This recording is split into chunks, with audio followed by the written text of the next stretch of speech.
Hi guys, welcome to our review of the Wild Africa Trek at Animal Kingdom. This is an extra excursion available in Animal Kingdom and it does cost extra money. We did the Wild Africa Trek on our last trip to Disney World and we hadn't started vlogging when we did it, but we thought we would tell you all about it, give you our opinions, give you a review and show you some of the photographs that we were able to take at the trek.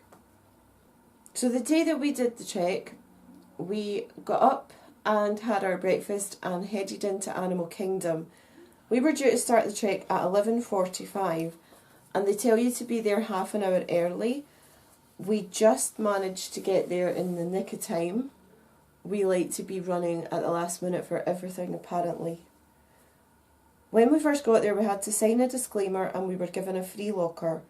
We were told we couldn't put anything in our pockets, although there was a zip pocket on the vest that they gave us so that if you had to take anything like medication with you, you were able to do that. It's really important before we go any further to point out that there is a weight limit for people taking part in the Wild Africa Trek. The reason for this is because of the equipment and the harnesses that they use has a maximum user weight. Because of this weight limit, they actually weigh every single person that's taking part in the trek, regardless of what your size appears to be from a distance. So we had to both get weighed, and I'll be honest, I was mortified. They didn't shout your weight out or actually say anything. They didn't say your weight. I didn't see my own weight. I deliberately turned my head away from it, but it was still really cringy. Then they put you into your harness. And yes, I mean, they put you into your harness. This was very awkward for me because they hold the harness down and you climb into it. And then they tighten all the straps around about you. So they're strapping all around your legs and everything. It was, personally, I was quite embarrassed. Didn't bother me at all. Didn't. We both wore knee-length shorts to take part in this, which I think was a really good idea, because if your shorts had been really short, the strap between your legs would have rubbed a bit, and I think it would have been quite uncomfortable. Yeah. They gave us all a water bottle when we got there, and it attached with a carabiner clip. Yeah, a little one. Is that the right word? To the vest that they gave us. They gave us all a vest to wear as well. We got to keep the water bottle, but we didn't get to keep the vests. They also gave everybody a cord for their glasses so that we could attach them round the backs of our heads and they don't fall off. And we all got a name badge as well. Then they connected us all up to an earpiece so that we could hear everything that everybody else was saying, so that we didn't have to raise your voice or anything. Yeah. I think you look quite sexy in the harness and everything. You look like a rugged adventure type. Did I just choke you with that one? Yes. No. So we left the base camp and we walked through the Panjani Forest Trail and then up a trail on the left hand side. There were no signs or anything to say that this is where it took place, and we couldn't find it when we looked for it later on. There was a short walk for maybe a couple of minutes up a foresty trail, and then we came to where the hippos were. They attached us by our tails, and that's a real word that I am using now from here on in, to relate to the harness things that we had on. Yeah. They kind of attached at the back of you, so it was like a tail, wasn't it? Yeah. And the tail thing attached to a rope so that you couldn't fall, because remember we were kind of on slippery ground at the edge and there was no railings or anything. No, there wasn't, no. We got quite close up to the hippos and we took some pictures of the hippos.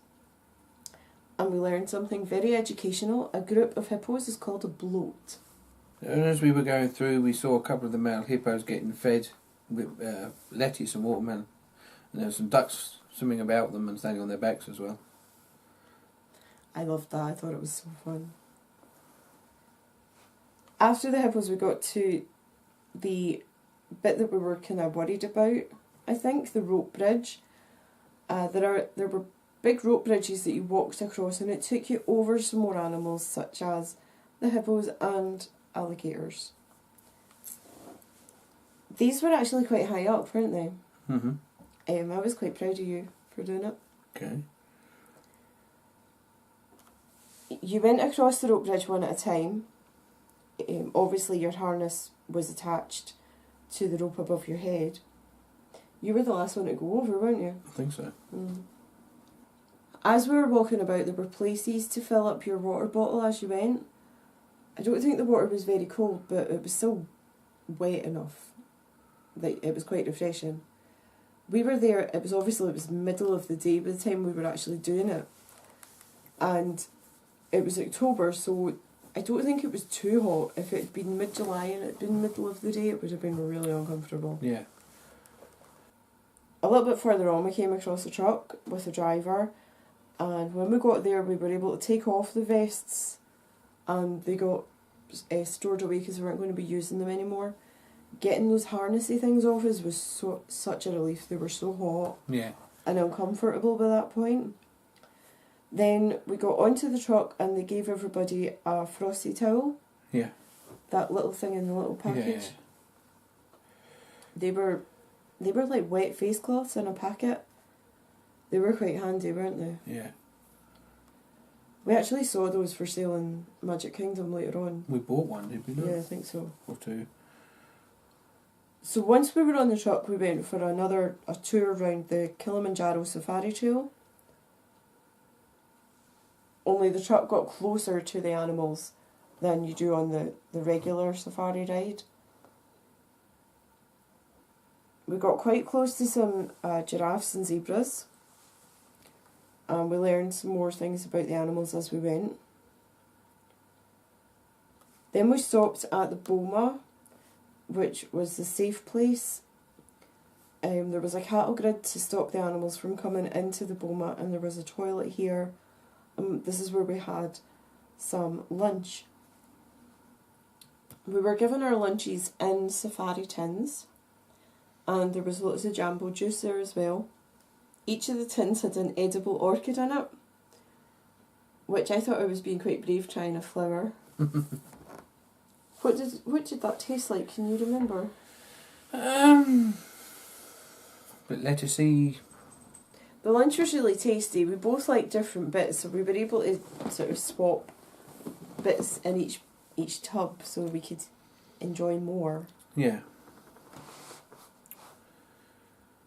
Then we went back onto the truck and got to see some more animals, and that's where we saw the lion that was sleeping on the rock. Yeah. When you got off the truck, the tour guides gave us all a pebble, and you used that to pick a charity to get a share of the fee that the tour cost. I picked the elephants, and you picked the Lions. funnily enough, yep. When we came out of the Wild Africa trip, we came out at the bit where the train to the Planet Watch is, and then we walked back to the start. That was where we were given a code to get some photographs from a website, and we were able to get our things back out of the locker as well and head back out into Animal Kingdom. Mm-hmm. So really that sums up the 3 hours that we spent in the Wild Africa trek. As we said earlier, the trek does cost extra, but in our opinion it was worth it. Well, we hope you've enjoyed hearing all about the Wild Africa trek. Thanks for watching. See you next time. Bye. Bye.